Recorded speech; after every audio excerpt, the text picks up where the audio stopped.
Okay, good morning, mga 6 a.m. So ngayon ay November 4. Itinanim natin to noong October 25.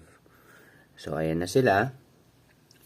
So ito may scamander tayo, may apat din tayong rainy, parang yan, rainy. Tapos ito na ay mga ulmeti. So pansin na pansin nyo talaga yun dito. Yung issue natin dito ay malala. Ito kasi yung mga kokopit na naibabad ko sa calcium nitrate. Ito nakababad pa. Pero hindi ko siya napatuyo tulad nito. Ito medyo tuyo na. So, ganun yung nangyari. So, titingnan ko sa next tanim ko kung anong magiging result. Pero dahil sa ganito, tas meron din tayong experiment doon. Explain ko na lang sa susunod. Pero yan yung result ngayon. Okay? Bye-bye!